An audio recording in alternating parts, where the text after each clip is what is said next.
We've all seen the horrendous videos and had a chance to process that and communicate outrage and heartbreak and fear. Many might feel at that sort of behavior from law enforcement.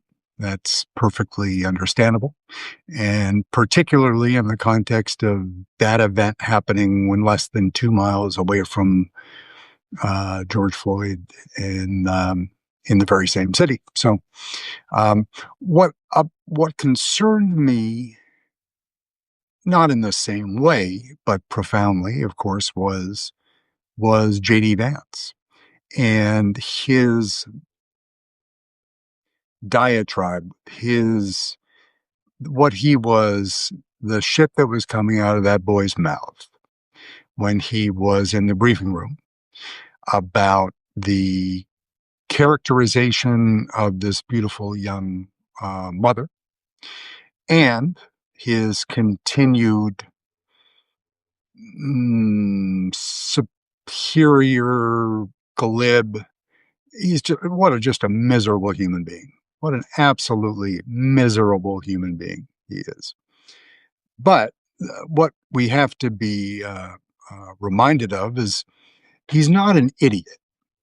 He's a smart man who has, in much the same way as a cult member becomes much more practiced at the party line, he is becoming that in a much more effective and thereby dangerous uh, communicator to the MAGA base that he wants to inherit.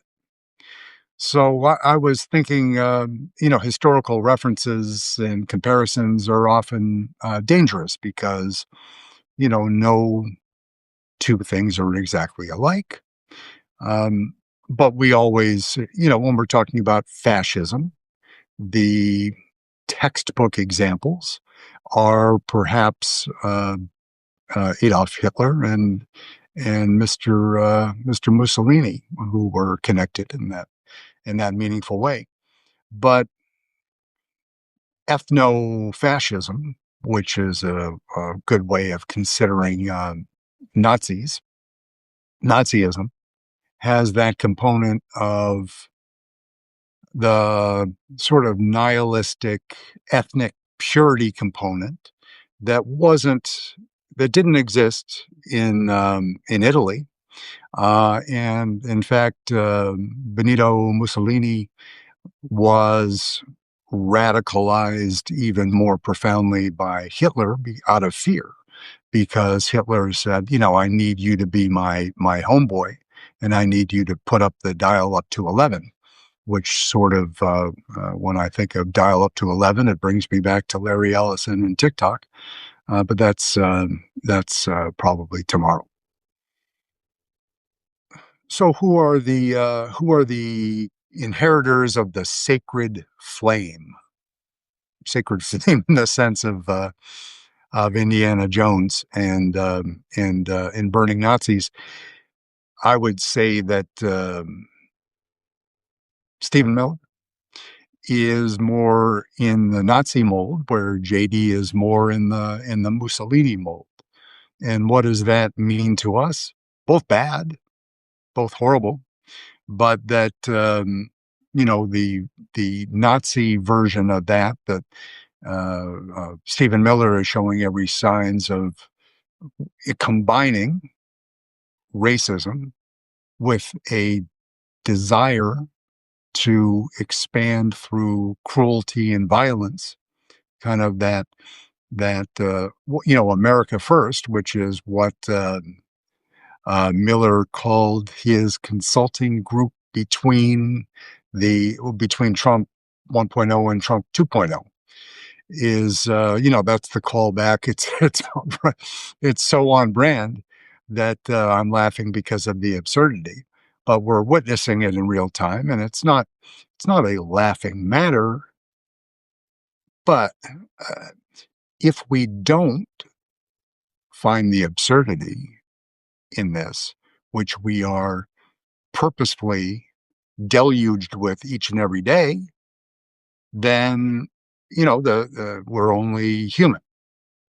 And you can, if you are overwhelmed by what they're doing, which is their intention to overwhelm to distract us.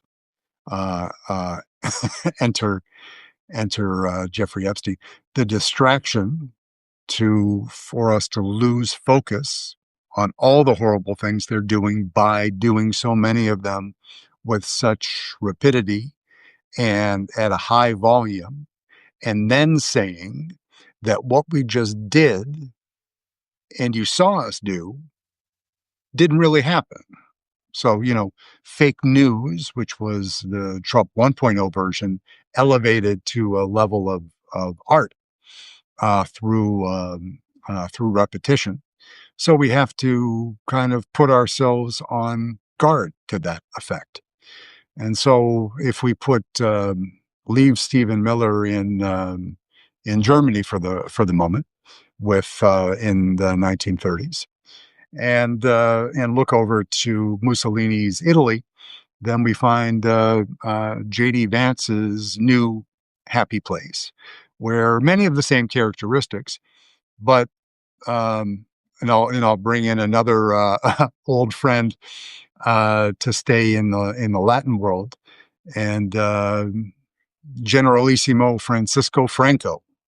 And for some of you who are of my vintage, will include, in addition to being a fascist of the old guard, he is also prominently featured in a recurring Saturday Night Live skit associated with the Weekend Update, where the presenters, who were at that point Chevy Chase and others that repeated the same line to open the newscast, and they would open each SNL newscast with Generalissimo Francisco Franco is still dead, which, coming out of the 70s, that was kind of a cool reference point.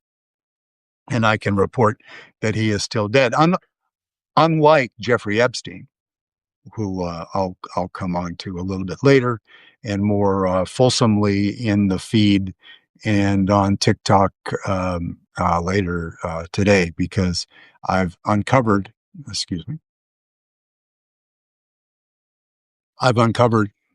a business arrangement between DJT and Epstein to purchase an NFL franchise. There are some that are known to be available for sale, and there are some that are more, that secret is more closely held. But of course, Epstein has intimate connections to many of the NFL owners, as will be revealed in short order, because the victims of Jeffrey Epstein's horrors are understandably underwhelmed by the DOJ's performance in keeping with the spirit of the disclosure agreements, right, that Donald Trump himself signed. But he signs things all the time, knowing that because of the speed of the news cycle and the distractions and the fascist program and the Project 2025, that people will be overwhelmed and forget about it and can't generate the anger or sustain the concentration that's necessary to follow through. But there are some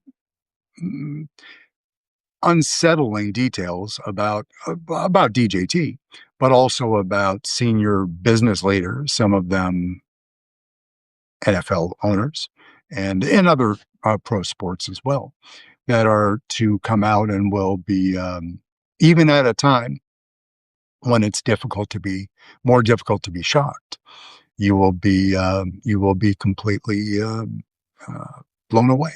So Yeah. So let's travel back to Italy and the Mussolini model that J.D. Vance more closely aligns with, and that resembles less of that. Well, what Mussolini needed to be pressed by Hitler on the uh, Jews and um, the Gypsy population, the various pockets of that around Europe, because they were thought to be, as the Nazi theology were to be sent and eliminated the, the Roma, right? So he had to be dragged, not kicking and screaming, but that wasn't his main focus. What Mussolini was doing was uh, uh, aligning business interests to control industry in such a way that his team could profit while also they did one other key component that JD Vance is really sort of weaponizing now is as one of the core tenets of fascism is convincing everybody that um, forget about the fake media, but that everything is horrible, right? So when JD Vance goes out and talks about the horrible liberals and what they've done to the media, but he also says, and we'll say more in the future about the destruction that they've done to the economy and union, whatever that is. He was a champion of labor. And if you go back to Hillbilly Elegy, which is a recommended read because it's well done. Whoever wrote it with JD, it's very well done, and it also for the greatest benefit I get out of it, and I have reread it, is to kind of as a psychological read on a person that will be important in our political lives going forward, and more importantly, as a strategic matter, how to beat him, you know, how to counter.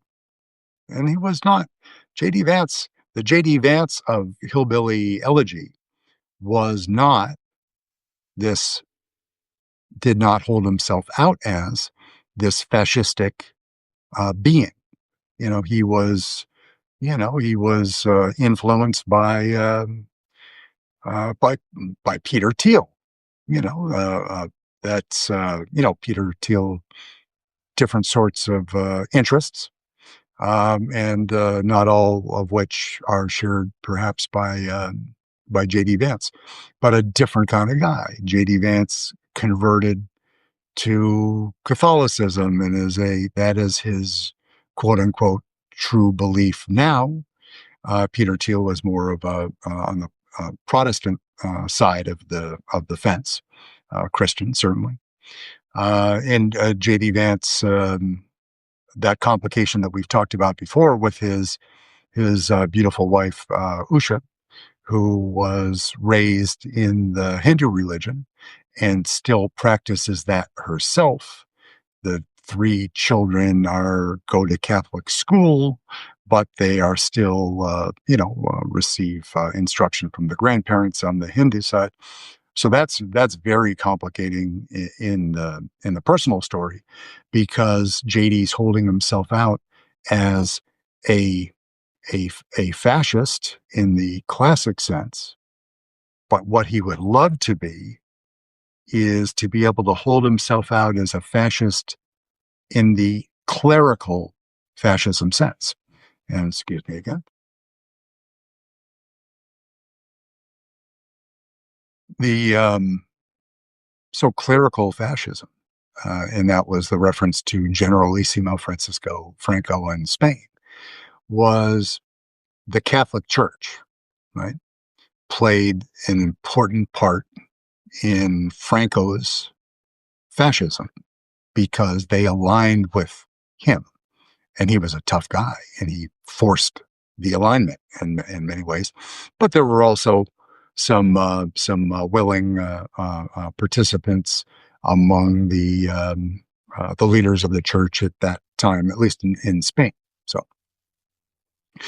what is what is your boy, excuse me, JD up against? If his dream would be to have his wife, well, his dream would be either to have his wife very publicly convert to Catholicism and bring his kids along in that endeavor, or for him to to maybe through annulment or magical thinking that he aligns horizontally with Charlie Kirk's widow. But that's just a little too. Yeah, we're not doing porn here, right? No. Is, is this porn? No, this is not porn day. This is not porn day. This is Saturday. So that's one, but it is fun to think of, isn't it? So that would be his dream. The way that his entry point, and I'm not talking about Ms. Kirk, is what the clerical fascism would give him. It would be a point of differentiation, right? He could say, "I'm not a Nazi. I know what Nazis are because I called Donald Trump a Nazi, as did Ted Cruz." Uh, but that was that. He's different now. Obviously, I mean, I won't call him a Nazi now because I'm his vice president, and it wouldn't be politically expedient, and I'd lose the MAGA vote. But the MAGA faithful, although they are not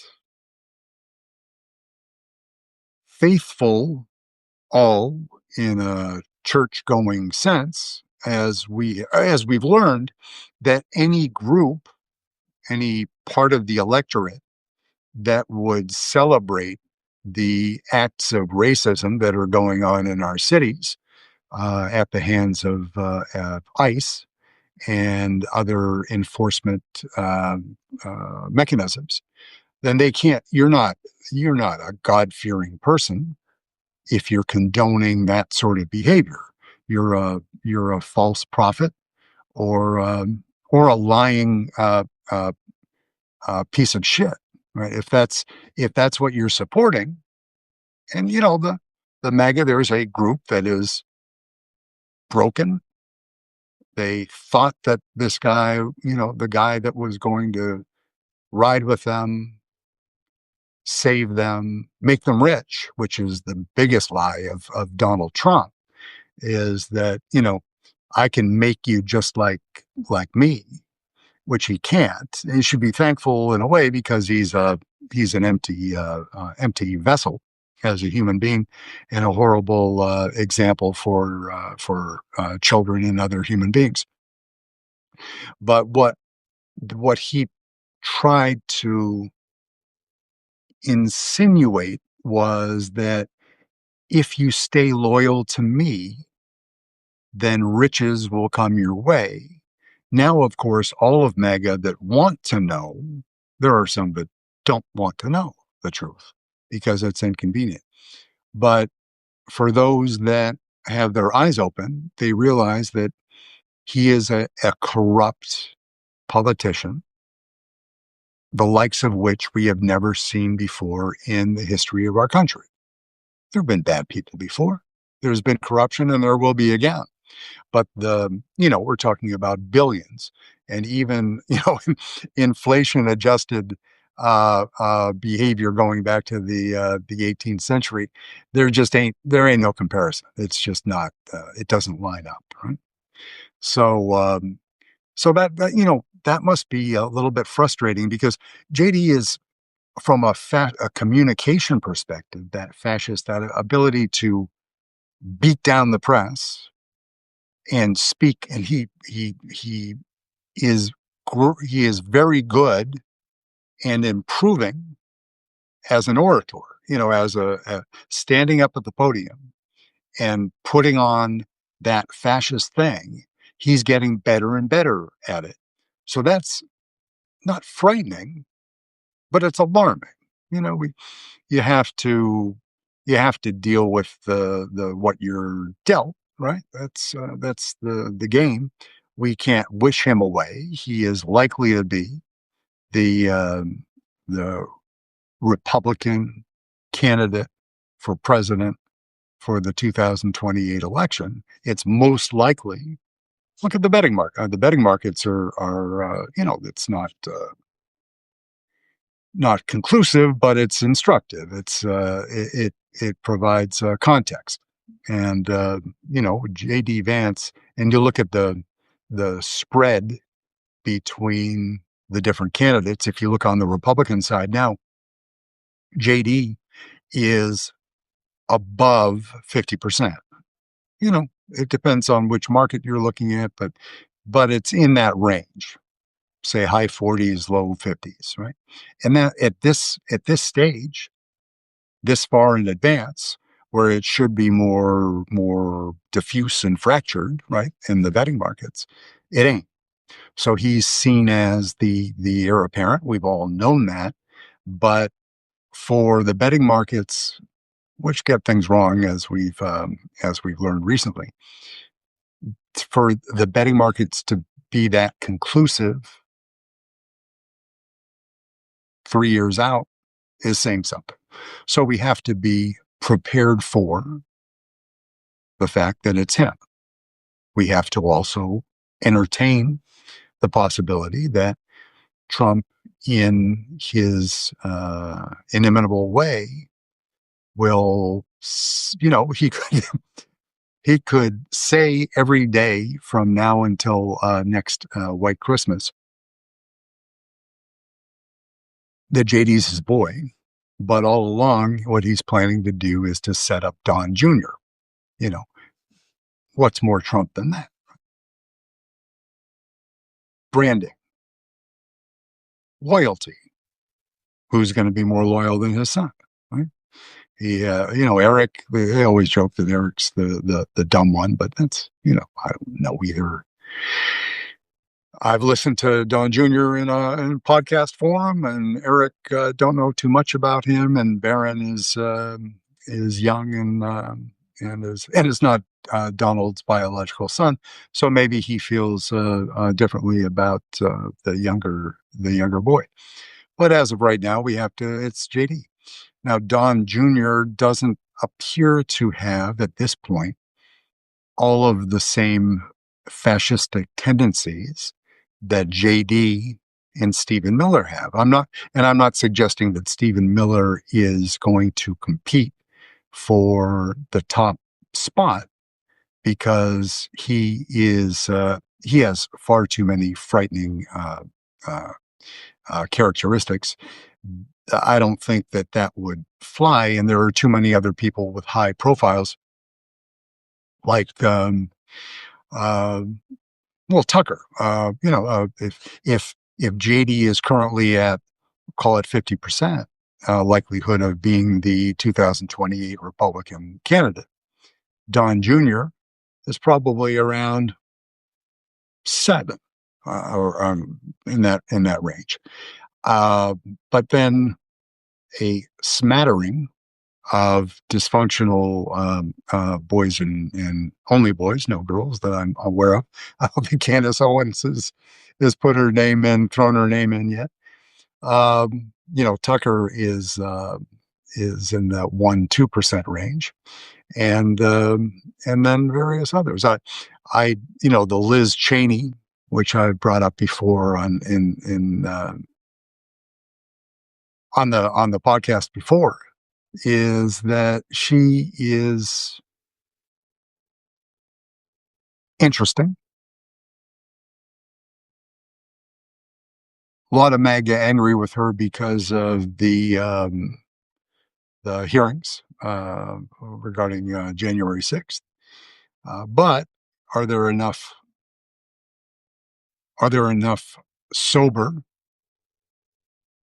intelligent Republicans that are so aghast at what is happening to the party, to the country, to innocent people of every color, and to the world order. Are there enough? We'll find out. But I mean, that's still my. If I was forced at gunpoint to pick a candidate that if I had to vote for one and not allowed to vote for a Democrat and not allowed to sit on the sidelines, then I would probably vote for Liz Cheney because it would be the best vessel or vehicle to restructuring many things in our government that need to be fixed. And the only way we'll probably be able to do it because of the radical right on the Supreme Court. And, DJT is going to replace, uh, you know, silly Sam Alito and Clarence Thomas are because of their age. Trump is going to tell them to step aside so he can fill those seats with 12-year-old Charlie Kirks or something like that. And that is in the coming attractions, and that's going to happen. So they're going to lock up those two seats with much younger Justice Ho. Yeah, there are several. Not Eileen Cannon, because I don't think she could get through any confirmation process because she is a loyal Trumpy person, but she's a verifiable lunatic. So that's yeah, that was bounce back on that, but I'm gonna tie up the JD thing. The dream scenario, obviously, for him is that clerical fascism. But what is completely out of reach is Pope Leo. Pope Leo. JD brought Usha to visit Pope Leo and to pay his respect. JD, because he's JD, probably, asked for a few minutes in quiet and probably bitched out the Pope over some, bullshit because he thinks that he has that kind of juice. The Pope looks at JD Vance and probably shakes his head in disgust, one, and then goes back and laughs his ass off, much the same way that they look at Trump. But there's a lot of head shaking too because there is very real damage to many in the world, and the poor and sick and hungry that the Pope ministers to, not just the people in D.C. and on Park Avenue. The Pope must be, as a man of faith, absolutely devastated to see what the cuts to USAID have done to people in Africa. And the Pope can wake up every morning and see that there are, 15, 20, whatever that number is, and will only trend up, avoidable human deaths. Can't avoid all human. There's sickness. There's natural disaster. There is famine. There is war. There are all of these things. But making a decision to withhold nutrition and medication from human beings for ideological reasons, for cultural war reasons, because they're black and brown. Pope Leo is probably not down with that completely. Let's just let's just put him in the undecided category right now on the Trump administration, right? No, Trump Leo, if it were polite, he would be saluting them in one particular way because they're deciding to do this. It's a choice. They wanted to be out of the business of supporting certain programs Then you announce it. You tell Germany and Japan and other rich industrialized countries that you're stepping back in areas A, B, and C within the next year. And we're letting you know exactly what we're doing to allow other countries to step up and fill the void. So there won't be an interruption in the nutrition or the medicine. And there's a chance we could save 100,000 human lives. But no, because your boy Elon decided that he thought waste, fraud, and abuse, which is the biggest effing, it's like screaming woke, which is, like fire in a theater. It is absolutely ridiculous. It's a siren call to the people that wear polyester red filled hats, but nothing else. There's no value to it. There's no intelligence, forethought, and no reason for that sort of approach.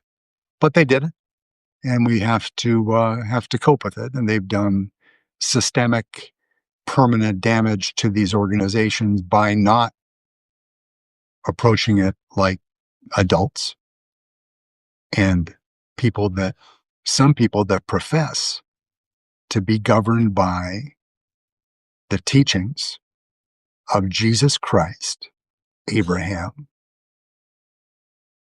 or others, right? Buddha, Islam, wherever, Hindu, wherever you come from. When you stand up in, I don't know, the Senate in the chamber, and you say, by the grace of God, there but for the grace of God go I, or whatever the prophetic statements you come up with, and then try to explain away the indecent, inhuman, cruel behavior that you're signing on to, and you're making excuses for murdering a mother of three on the streets in her car, which is a internationally renowned law enforcement no, just wrong on so many levels. So, okay, so we're not. JD Vance is not like Generalissimo Francisco Franco, which is fun to say and kind of fun to read about a little bit. Torture and cruelty, if that's a thing.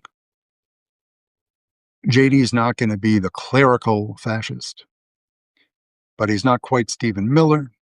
But you know what? They have each other. They have each other. So I like to give it a name. I like to paint the picture of what we're up against. And because of short attention spans and way too much information